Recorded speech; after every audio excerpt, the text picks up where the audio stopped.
I am Jimmy Armel, and this is the Not Lucky podcast. I was born and raised in Winchester, Virginia. I joined the Army in 2005, which brought me to Savannah in 2009 with 1st Ranger Battalion, 75th Ranger Regiment.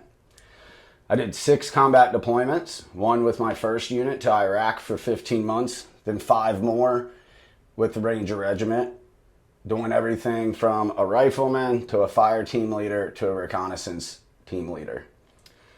I got med boarded due to brain damage in 2016 after I realized there was something seriously wrong, and a sergeant major had me go get my brain checked out after failing Delta Force selection. Eric? Hey everyone, my name is Eric Cox. I am from Lancaster, Ohio. I also joined the Army in 2005.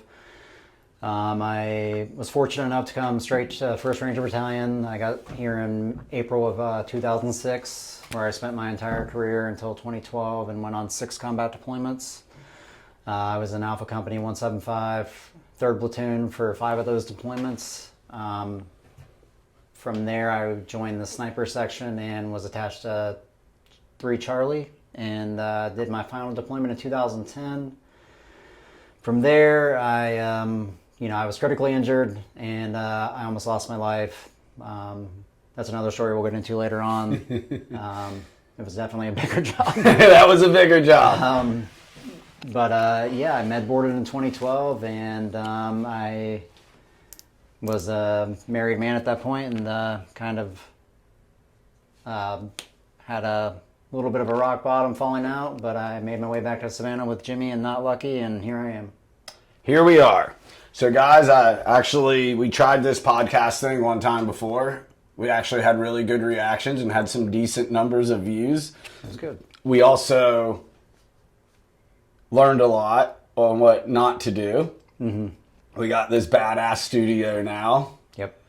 That we built with the help of our friend down south, old Jotty, who I'm sure we'll have on here at some point, which that is going to be a trip. Oh man, that's gonna be a good one. So yeah, I'm pretty excited. Pretty excited about all this. This has been a long time coming. You and I talk about a little bit of everything, but today, we're going to talk about basically the beginnings of Not Lucky. So one thing we are doing different this time is I'm a little all over the place, as you well know. You know, I think 90% of your job is trying to keep me on a track, which God bless you. So what I'm doing this time to help keep my left and right limits and keep me in my lane is just structuring out the subjects, right? Okay. We're going to do that a little different this time, just so I don't go down rabbit holes, and then next thing you know, I'm like, what were we doing? Right. So the moment that changed everything for me, we're not going to get into my whole story. I've had a lot of trauma in my life, but we're going to have an episode with my mom and me that really goes in depth of everything that I went through. And then at some point, we're both going to tell our stories, talk about our stories, all the fun things, right? Yeah. So that night that changed everything, once I got medically retired in 2016, did a bunch of deployments, or a few deployments. I shouldn't say a bunch. We got buddies that have done a lot of buddies that did over a dozen, which is twice with ours combined. So did a normal amount of deployments, we'll call it, in the Ranger world for that time frame. We were kind of in at the peak of the war. Yep. There was never an easy time in the war, but really I'd say that 07, 08, all the way up to like 16, 15 maybe, was really intense. Yeah, it was nonstop, a lot of action. Oh man, big name missions. You were on 2 of them. I was on one of the big name missions. We're going to tell those stories too. Those are some bangers. Yep. So where this all began is I had a big downward spiral, right? So Delta Force selection failed. You're at the board, they're do not return, right? So it's just the commander and the sergeant major, and you're just in a room with them. It's, it's basically to tell you suck. They don't say it like that. I said it like that. A bit more professional. They're very professional. Yeah. They were very, very, very, very professional. But obviously, I was upset, even though it was my own doing. And I'm walking out, I got tears in my eyes, and I'm like, all right, man, like, I got to go back to the battalion. Great place to be. Yeah. Do my squad leader time. No big deal. Then get my 6, which would happen, immediately get in the squad. And then the game plan is to do the 2 years that you owe battalion after getting promoted. And then I was going to go to another selection of a more unit. I think it was called like TFO back then or something. Nice. So that was my game plan. But the sergeant major followed me out of the board, and he was like, "Yo, Jimmy," First I turned around, I'm like, "Sergeant major, out of habit." You're like, he's like, "No, bro, relax." And then he was like, I still remember very vividly this moment. He was like, "When was your last MRI?"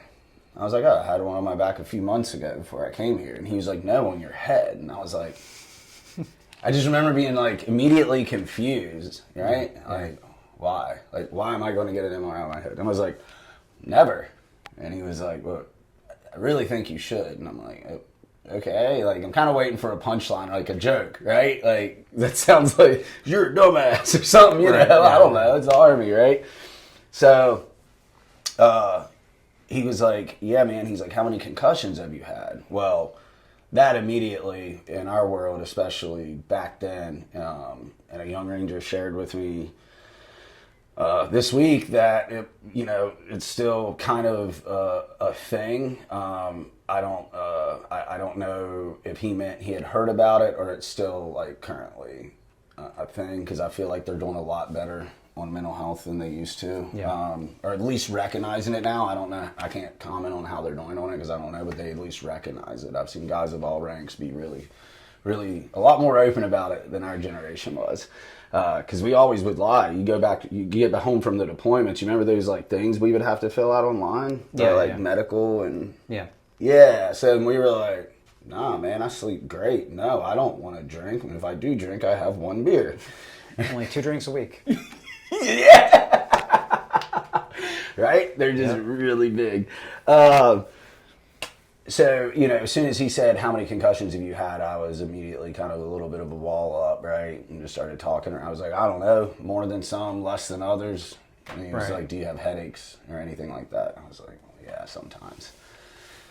He was like, "Promise me you'll go back and get checked." Do you remember Sandra? Was she there when you were there? I think she came after you. She was a PA, blonde lady, super cool. No. He was like, he's like, "Do I have to call Sandra?" I was like, "No, bro." I was like, "You got my word, I'll go," right? Right. So I go back to battalion. Was supposed to go to ACO. I get ambushed. Literally, all my stuff's packed. I'm leaving Recce, the headquarters building, getting ready to go up to tell Austin Schultz, our badass platoon sergeant, thank you and goodbye type thing. And he was like, "Oh, you're going to BCO." Man, I was livid because I wanted to go back to ACO. I wanted to go home. I want to go home. Yeah. So I am like, poopy pants is like straight up young Jimmy poopy pants. Not a good poopy pants. Go over to BCO. Go to report to, oh my gosh, I think it was 3rd Platoon. Yeah. And lo and behold, Ben Bear turns around in his chair, who we served with in 3 Alpha, is an absolute stud, absolute savage in all the positive ways, all about the boys, heart of gold, can't say enough good about him. And he was like, "What's up, bro?" And I'm immediately like, "Yeah." I'm like, "Ah." And now all of a sudden I'm like, "Yeah, BCO, let's go, baby." Awesome. Yeah, right? That was a great surprise. He ended up getting one of the injuries that he kind of let get out of hand because he was trying to deploy so much. You know how he is, man. But I think it might have been his leg or ankle or something. It caught up with him. And then they switched out platoon sergeants. But for that little bit of time he was there, I took us. there was a squad leader that was away at a school, so I took over his squad. It was MLAT, which is airfield seizure guys.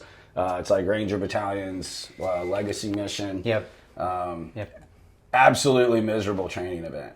MLAT. Oh man, yeah, that's the worst training event I've ever been a part of. It's weeks on end, and Yeah. you're in a shoot for hours, or you're shackling and unshackling Hummers and all the fun stuff. All the fun stuff. Jumping in the middle of the night. Landing on tarmac. Like, Well, straight tarmac. Yep. Yep. Or the trees, who knows?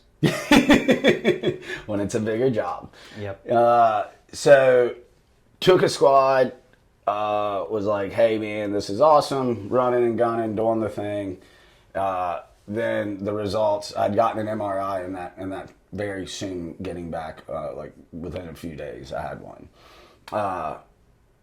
Then get a call from Sandra, and she was like, or she texted me and said, come up here or whatever. And they were like, yeah, you're deadlined. And I was like, whoa, what do you mean? Like, yeah, bro, it's your career suicide. I don't even remember hearing anything like that about when, in 2010, I've never heard anyone get deadlined or being like, you've gotten bopped too many times, you're done. I've never heard it either. And I wonder, looking back, I wonder how many guys, whether it was a behavioral issue thing or something, got the best of them, vertigo or something like that, that was related to brain damage or concussions or TBI or whatever, that they just didn't identify. Yeah. Right? Mm-hmm. So, interesting. I mean, we'll never know that, but it would be interesting to know. So I was like, man, this is bad. Ranger Battalion is like a professional sports team. There's always people that want your job are really bad. Yeah, second string, backup quarterback, whatever, however you want to call it. Yeah. Is waiting for their playing time.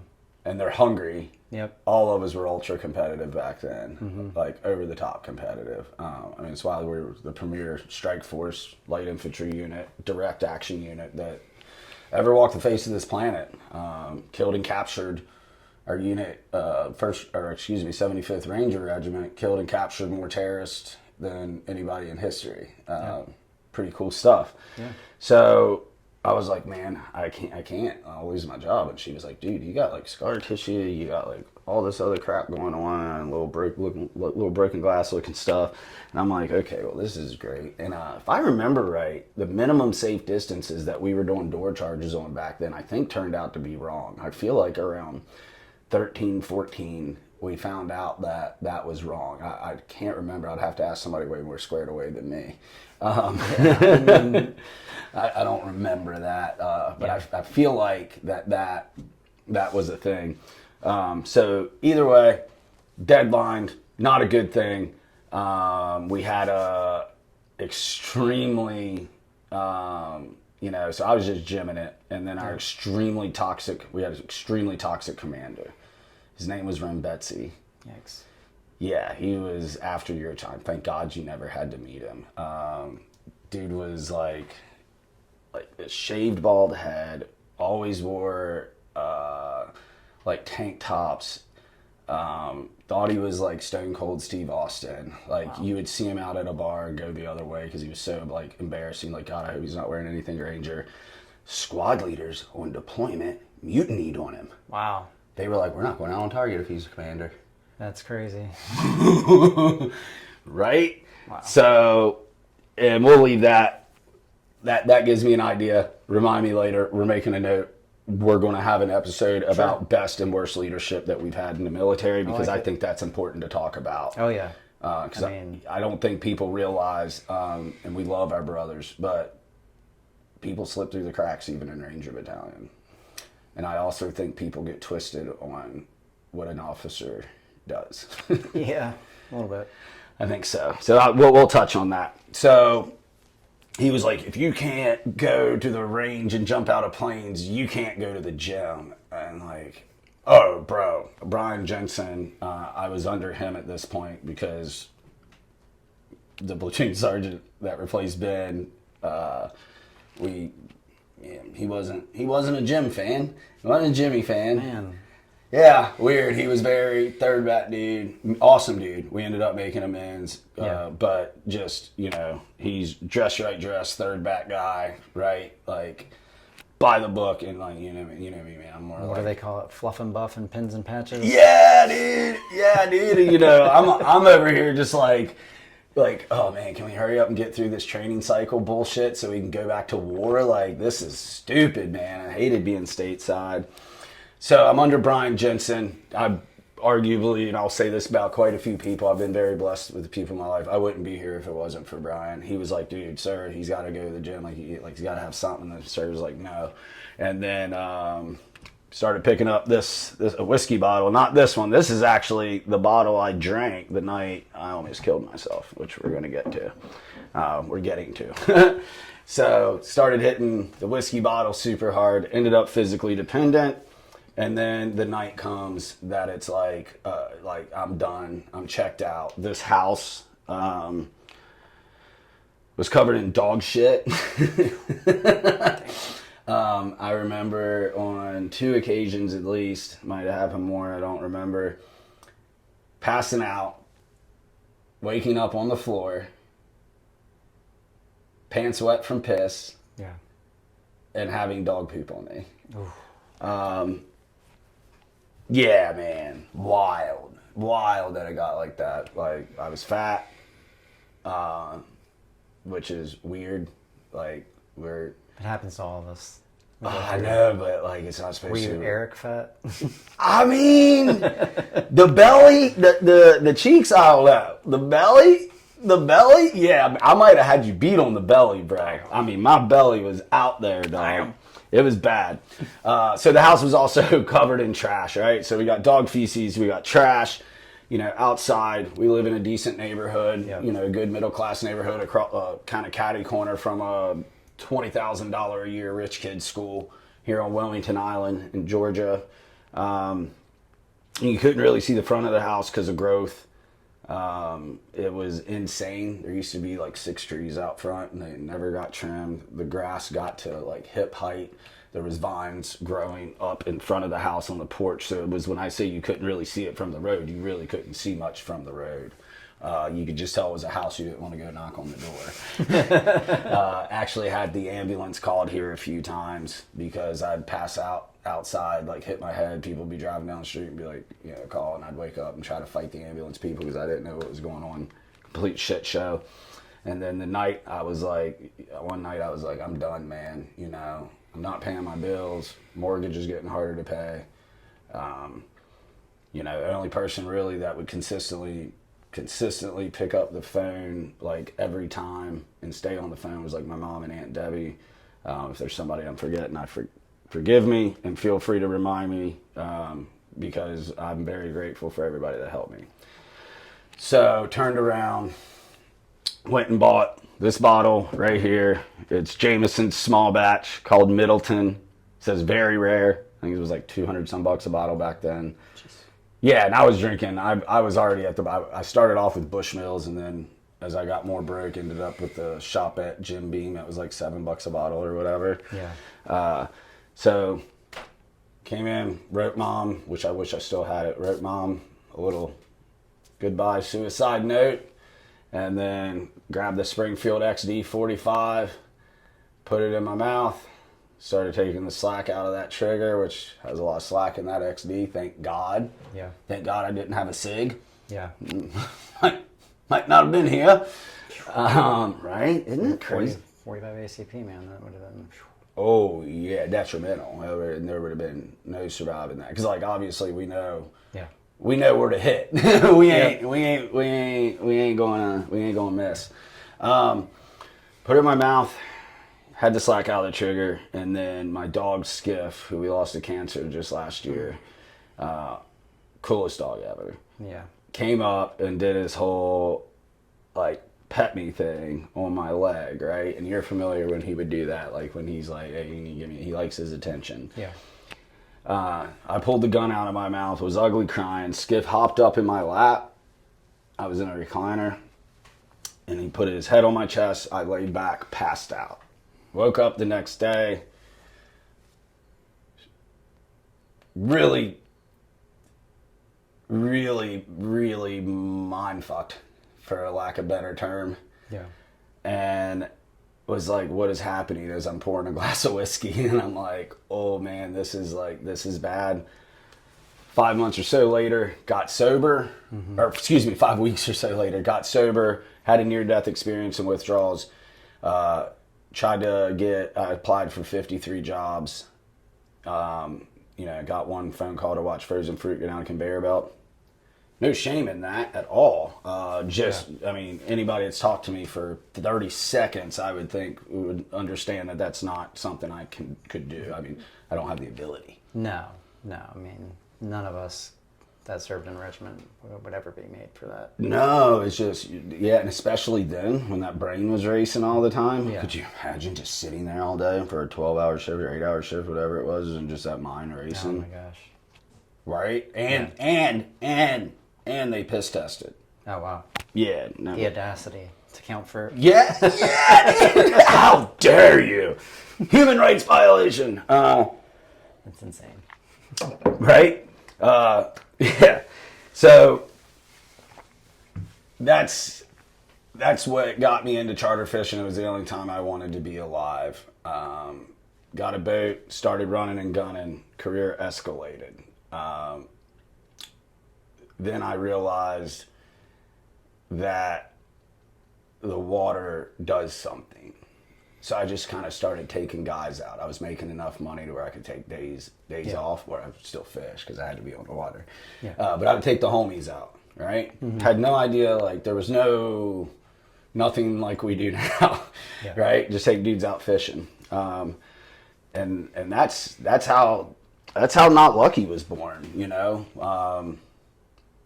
Not going to tell any more of the too much details of the story because we're just concentrating on the inception now. Yeah. But that's how Not Lucky was born. It was born from my charter fishing career. And once again, we'll get into more details on that one day. Yeah. You don't want to miss that either. It's gonna be awesome. We got some wild stories, bro. Yeah. It's so crazy, man. Pretty much all of our homies are just incredible, and everybody's story is different. Yeah. And they're all insane and badass in their own way. Yeah. And then really when you start getting into these guys' stories, especially, you know, the gunfighter and then furthermore Rangers, even though they're different, a lot of them parallel in some way, right? Yeah. So it's interesting stuff. Mm-hmm. So, you know, our highlighted thing though that we're doing these days, like our big thing, our favorite thing to do, the coolest thing ever that we're coming up on now. We're about 7-8 weeks out. 7 weeks. We're about 7 weeks out, right? Satellite tagging great white sharks. So when you came back into my life, because we deployed together in 2009. You were a team leader then. Yep. I was import private, so untabbed E4 from the big army. And then I stayed in 3 Alpha. You went to SNOT, sniper section. You went to SNOT. Yep. And then got hurt. And then we kept in touch online and stuff, right? And then we went fishing one time when you were on your way down. Yep. And I was actually on my way down for my second time. It was a different low, but it was a low. Yeah. And then you, without telling too much, you came basically, I don't know, you didn't come barreling back into my life. I yanked you into my life. Scoop me up. Yeah, scoop, yeah, because it me wasn't a, I shouldn't say yank, because it was like, I didn't have to yank, it was all four, which, when that story gets told, that's a wild one too. Yeah. But that first, you moved in like in August? That was July. July? Okay. Yeah. Your offshore experience was limited. Oh yeah, I think I'd been offshore twice. And then I mean, tell me what it was like for you that first white shark season. It was incredible. You know, we caught several, but it took a few tries to get one next to the boat. And when we got one next to the boat, it was just the most eye-opening, shocking thing I've ever seen. Seeing a great white shark in person. Like, I think everyone loves Shark Week and sees air jaws and all that, but when you see a 1,000-pound plus shark next to the boat, it's incredible. It truly is. Now that one was about 10 feet. Mm-hmm. Named it Kevin Pappy. We did. That was very special to me. Yeah, tell us a little bit about that. I mean, the whole it was a surprise. You know, I didn't really know what we were going to name the shark. You know, we were fishing a lot, and we finally got one next to the boat and got the tag in, and it was just me and you. It was kind of a weird day where we started, had to turn around and regroup and bring a guy back to the dock. Had a frag home, and we redeployed on out, you know, and yeah, it was just we did it, and I couldn't believe that we actually did it. And then you were like, "Hey, by the way, we're gonna name the shark Kevin Pappy," and it just was a flood of emotions. It literally, I broke down crying, sobbing. It was just pure joy.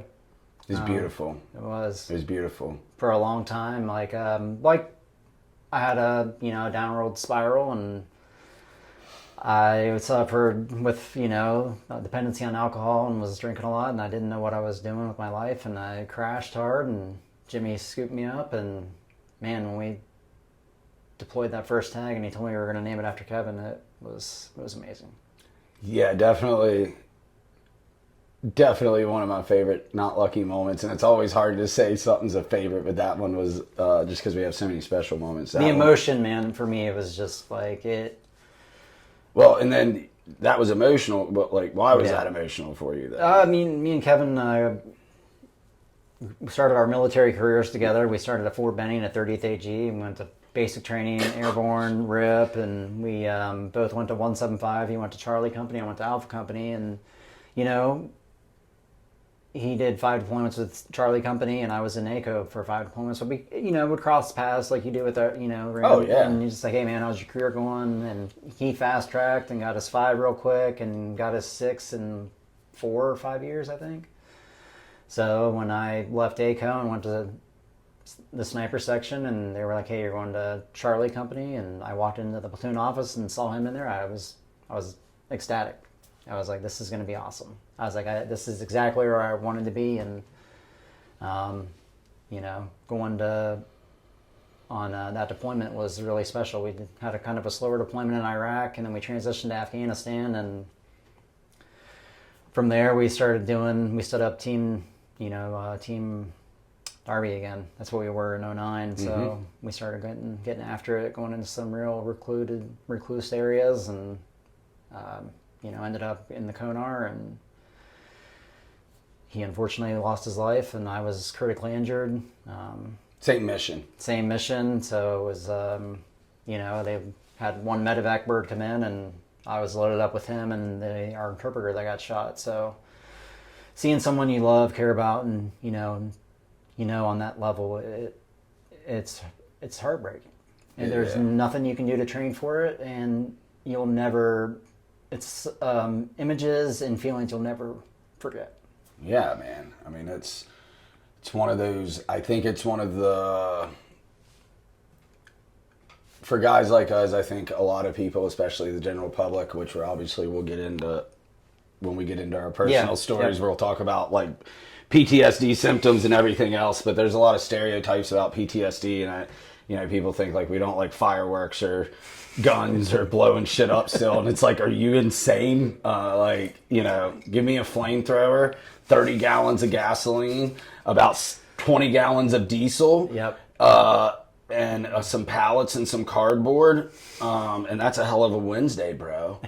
But one of the stereotypical things that affects every single one of us, and you put it beautifully. It's something you can't prepare or train for. Yeah.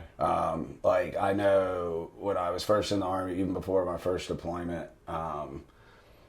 like I remember, being a good little Joe and like, laying in bed going over, in the big Army, they'd give us a Ranger handbook actually. And like, you're supposed to know all your battle drills, right? So I'd be going over my battle drills in my head, especially battle drill 6, right? So I'd be like, boom, like, which is entering and clearing rooms. So I'm like, okay, boom, boom, boom. And like, I would always go in my head every night when I would do it. I would always go through my head about killing a bad guy. Not a fantasy thing. Yeah. But I was like it's going to happen at some point. So it's like I just wanted to go through that, right? You can't do that with losing someone. I don't know if that helped me with it or not, because like, the first time I struck somebody, like for me, I was just like, it's a bad guy, like win. Yeah. One. And one. But yeah, like I was, like a lot of us, I was one of the, like, not going to say killing doesn't have an effect on you, because it definitely changes you and has some kind of effect. But some of us were more fortunate than others, and we're not. At least me, like I'm not haunted by things like that. But yeah, there's no way to prepare for it. So whenever we do name these great white sharks after one of our bros that's not here anymore, it's a beautiful thing every single time. Like you can't get enough of it. Yep. Have I ever told you where we got the name Not Lucky from, or where I got the name Not Lucky from? Because I started that like before it was like I had to come up with a name to put it on the paperwork, and this is when I was running the nonprofit out of my pocket. Yeah. Like, so I don't even really know why we had a nonprofit, but I don't think you ever told me no, to be honest with you. I'm thinking when I first started chartering, my first year I ran 176 charters, right? So yeah, back then I was on the water. that's a lot. That is a lot. That's a lot. I was on the water well over, I shouldn't say well, definitely over 200 days a year. Wow. Oh yeah. Just an absolute animal. Oh, I couldn't. Well, it was what kept me going. If I wasn't on the water, I wasn't good. I didn't want to talk to anybody. I couldn't sleep. It was just bad, But I'd be on the boat. One of your big jobs as a charter captain is you got to entertain, right? You don't want to be one of those asshole fuddy-dud charter captains. It's just like, we're going to go out here and catch fish, because it gets repetitive. It's a grind. It's hot. You're dealing with different personalities every day. You're selling trips. You're booking trips. You're collecting the money. You're doing the books. You're doing the prep. You're doing the cleaning. You're doing everything. Yeah. So it's a lot, man. You leave the house, especially when you're running and gunning, running multiple trips a day. You'll leave the house at 4 or 5 in the morning. You don't get home till 9 o'clock at night. So it's heavy, man, but I loved it. Clearly I talk a lot. I'm a social butterfly. And it was very common, right? Because everybody's like, dude, you get to fish for a job, which it is the coolest thing in the world. But they're like, oh my gosh, because it's so, and I'm still very grateful for it, being able to fish as much as we do, even though I don't get on the water as much as I used to anymore. Very grateful, but for most people, it's a novel thing. Like, they're like, what? Like, you do what? And you get paid for what? So I'd be on the boat pretty much every trip. People would be like, dude, how did you get into this? Well, dude, I'm real open, as you well know. And I'd be like, well, had a bunch of trauma in my life, was abused child, and, was running and gunning, did 6 deployments and got some concussions and almost killed myself and almost died in withdrawals, and fishing's the only time I didn't want to do that. So here I am. And these people would look at me and be like, yeah, that look. And I would say 75% or more, almost all the men, they would go, you're so lucky. And being I had my, happy poker face on. And obviously I don't, hold anything against anybody because I was a nut job. So I got my face. I'm like, oh yeah, man. In my head, I'm like, did you just hear what I just said to you? Yeah. Because like I was still jacked up in the head, bro. Like when I was on the boat, I was happy, I was good, but I was still a mess, dude. Yeah. Like I was a mess, right? So I'd be like, did this not like? Are you not hearing the words that are coming out of my mouth, bro? So that's where not lucky came from, right? And the not, we're spelling K-N-O-T because this organization really ties veterans together and creates strength, right? Yeah. Together, apes strong. Strong. Ugh. So that's where the not lucky came from. And you know, it is what God has put together here is it's not by chance. Yeah. Right?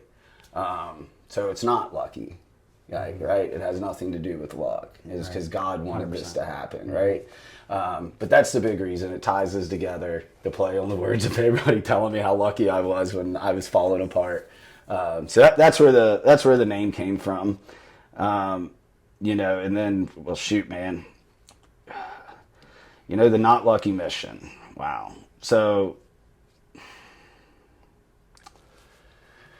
talked about this is funny because, like, when I started, I had no idea. People would start telling me, oh, you're helping me. I'm like, what? Like, okay, weirdo. Obviously, that was a lot of my self-image and not having any faith in myself to be able to do anything good. Like, you know, just that ego in the back of your head, like, you suck at everything. Yeah. There's no way you're helping. You know, that asshole that used to live there that we killed with heavy psychedelics. That ended up, not lucky, ended up evolving, you know. Now, I mean, we've gone as far as moved you into the house, right? Yeah. Like that was like part of the not lucky mission. I mean, obviously you're my homie, my ranger buddy, my brother, like for real. Can't think of hardly. Yeah, there's not many people that I'm as close to as you. That's for sure. Yeah, same. Yeah, we're together. It's like a constant deployment almost. That's how much we're together, which is a good thing. I love it. But you know, we had our buddy Ryan Davis, who we'll have on at some point. He was kind of the first dude. You know, for everybody at home, Ryan's a hemopelvic triple amputee. He got blown up in 19, so he's got, you know, both legs missing, below the knee left, full right, half the right hip, or the right hip is gone. He only has the left hip, and below the shoulder. He came along early on, and he and I leaned on each other hard, and that was just a lot of conversation, right? I didn't even realize how much we were helping each other. Then, as we evolved, it started getting more targeted. You know, I'm starting to, you know, especially after the first round of Ibogaine in April of 23, that, you know, that 5-MeO DMT is what brought me bringing this full time. After that, it was like, okay, mental health is the treatments, if you will, right now, they're very cookie cutter. Yeah. A lot of the techniques or whatever, if you will, the methods are also old as shit, dude. Yep. Like old. Yep. And mental health, especially veteran mental health, dealing with, most of us have childhood trauma, TB, all of us have TBIs. Or some kind of like brain damage per se. So we're dealing with that. On top of losing purpose, on top of if killing people or helping kill people bothered you, which there's nothing wrong with that. There's no shame in that. It probably makes you way more normal than us. Yeah. And substance abuse issues. What's that? And substance abuse issues. Oh gosh, yes, thank you, because all of that. Yeah. All of that leads to substance abuse issues. So I was like, okay. And dude, getting us to go to counseling, not an easy task. Not easy. Not at all. To get, I shouldn't even say to get, but you get people on the water, and next thing you know, you're like, whoa, like, everybody's talking, everybody's feeling better, you know. And sometimes we go out and we don't talk about anything. We just fish, just BS. But it was really cool to see all that. Well, then I was like, well, my experiences, my life experiences, I made a lot of mistakes in my healing process. So I know to not do those things. I'm helping other people. So now we're getting people to counseling, right? We go out and do stuff as groups. We get people to psychedelic treatment. Yep. We spend time with people, right? We answer the phone when people call. We've gotten guys into inpatient help that have needed it. We've helped people that were working on themselves and maybe something in their house or something needed a facelift or something like that. Anything that we could help, right? So it's very unconventional, very kind of like clearing rooms where it's just flowing, you know, right? There's no like, we don't have a blueprint. Right. We don't sit down, you know, we're not football players, we're intelligent. So it's like, we're not like, well, we have X's and O's and you're going to go, the dogs are going crazy. You're going to go this way, and you're going to go that. Like, no, we flow, right? Yeah. So we hit something in our way, we figure out a way around it. And that's one thing I think that really makes us different than a lot of, nonprofit organizations is we are very hands-on. And for you and I, this is all we do. Yeah. I mean, this is it. Yep. You know, we're very lucky. We're very fortunate to be in a position to do that. It's just kind of funny because we both had to mess up a lot to get us to this fortunate position to help others. Yeah. But we're in a very good position to where we can make this our main focus, right? It's I always tell people, like, you're the backbone of Not Lucky. You keep stuff going. You keep me straight. You make sure I'm not late to stuff. Your help around with the boat, the house, everything, it takes a huge load off me. But what it does as the team we are is it frees me up to be doing all the insane stuff that I'm doing nonstop. Most days I typically have around, on an easy day, I'd say a dozen conversations going throughout today, a dozen different conversations going.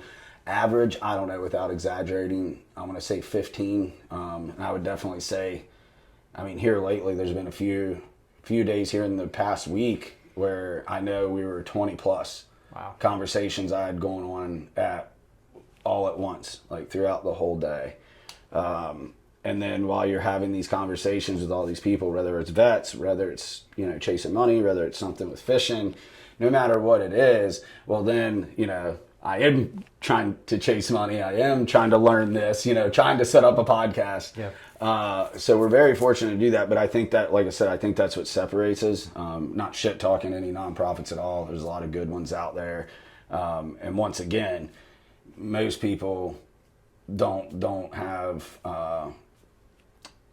the life that fits to be able to put the 100%. Time in that we do.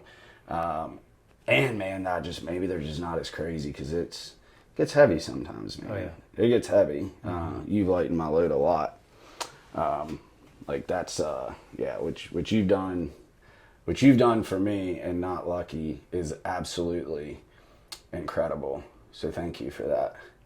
Well, of course, man. I mean, without you and Not Lucky, I most certainly wouldn't be alive, probably. 100%. There's no question about it.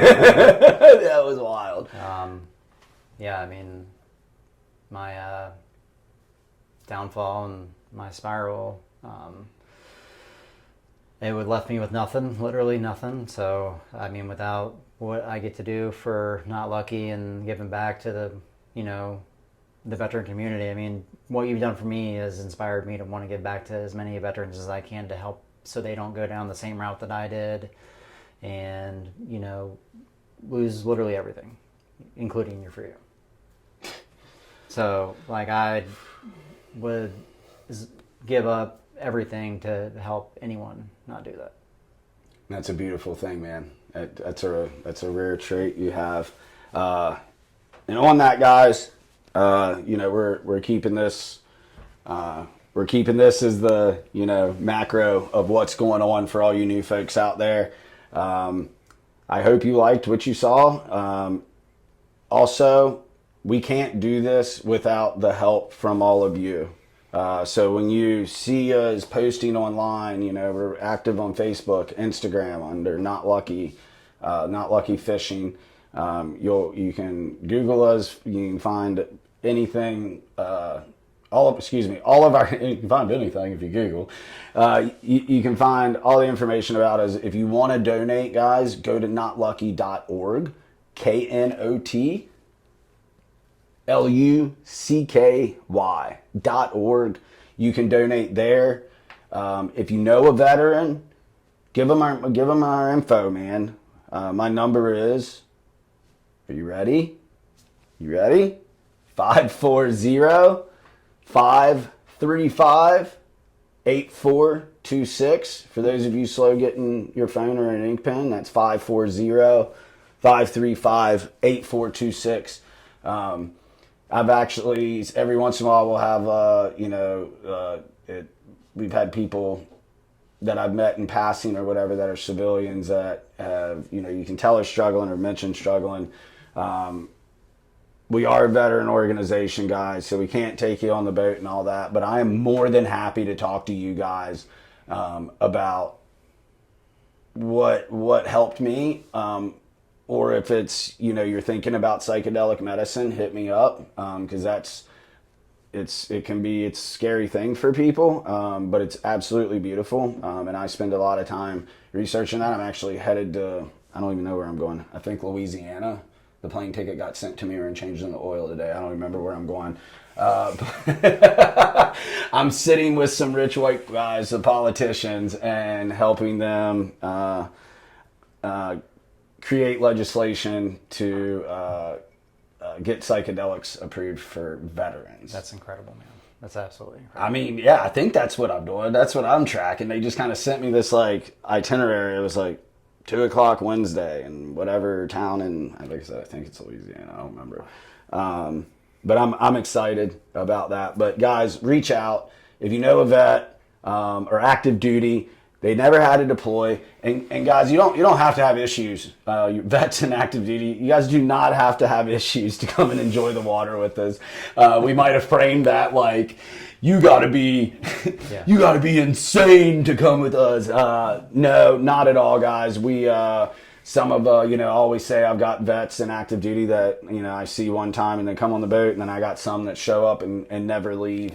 And we got a couple support guys that hang out that never got the opportunity to deploy, and it's no big deal. We don't care, man. Everybody is loved. Everybody had a job in the military, and that job was important, Yep.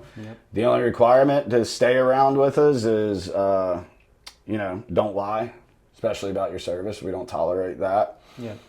Be proud of what you did, no matter what that was. And then work to be a better version of yourself every day, which everybody should abide by that. And you might not succeed every day, but you got to try. So that's the only requirements, guys. Just been in the military, be in the military, and just try, man. So guys, thank you to everybody out there that has watched. I think what we might do for episode 2 is drop me and Mom, maybe get a little raw about some healing. Yeah, it's beautiful. It's beautiful. I listened to it. I was lucky enough to listen to it. It's an incredible story, and man, it was. Mom's a G, dude. Yeah, your mom is one of the toughest people I've ever met. Old Barb. Without a doubt. Everybody needs a Barbara, dude. Oh, she's so sweet too. I love hanging out with Barb. Yeah, dude, she's the best. That ride home yesterday was awesome. Oh my gosh! And old Barb likes. Man, I don't even not really watch action movies. And dude, she wants it. She's like, we need to watch some gunfight, and it's like, whoa, young lady. Yeah, I think people forget. I get a lot of my savagery from my old man, but I think it comes from Barb, if we're being real. So, but guys, yeah, tune in for that. Thanks again for watching. Like I always say online, guys, one love. Let's start let's start loving our neighbor again. Let's start loving our fellow citizen. A lot of political tension right now, a lot of tension in general, cultural tension. The only way that we can erase that is if you work on yourself, be the best version of you can be, and that will be contagious to those around you. Just because you let somebody live and let live doesn't mean you have to agree with them. Doesn't mean you have to compromise your personal values. You can love somebody and let them live and still disagree with them. There's absolutely nothing wrong with that. So let's try to do that, guys. Let's bring more compassion, love, and empathy into the world. And until next time, all right? Yes, sir. You got anything? Just stay tuned. Stay tuned. Stay tuned. It's going to get good. It's going to get buck wild.